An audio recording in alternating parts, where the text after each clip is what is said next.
দিনাজপুর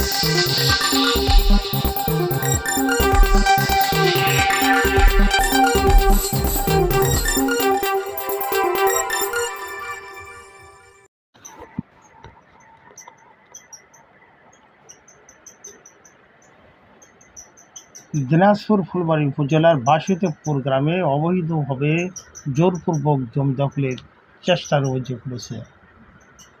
দিনাজপুর থেকে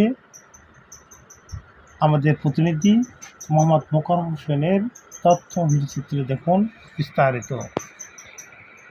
দিনাজপুরের ফুলবাড়ী উপজেলার বাসিতপুর গ্রামের হাশেম রেজার বসত বাড়ির 7.20 শতাংশের মধ্যে 3 শতাংশ ভিটা দখল করে খাল খনন করার অভিযোগ উঠেছে।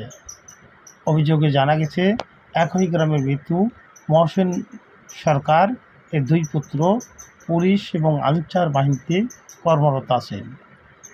এই ক্ষমতার অপব্যবহার করে এক প্রবাসীর বাবার বসত বাড়ির জায়গা দখল করার চেষ্টার অভিযোগ উঠেছে।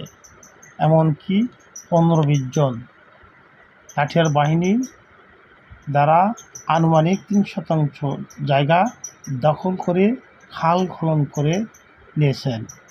এতে অসহায় প্রবাসীর বাবা বাধা দিতে গেলে খুন বা রক্তাক্ত জখম করার সম্ভাবনা ছিল।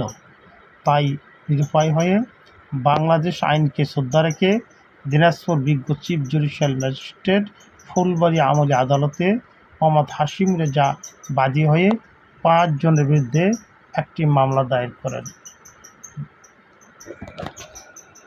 যার মামলা নম্বর 184/26 CR তারিখ 11/5/2026 তারিখ। এই মামলার আসামিরা হলেন মোহাম্মদ মোশাররফ হোসেন, মোহাম্মদ মাজিদুর রহমান, মোসাম্মদ মোর্শেদা বেগম, মোহাম্মদ ওয়াজিদুর রহমান ও মোহাম্মদ কাইয়ুম হোসেন, সকলের সর্বসাং বাসিতপুর থানা ফুলবাড়ী জেলা দিনাজপুর। আসামিরা বাদীর বসত ভিটার উপরে অবৈধ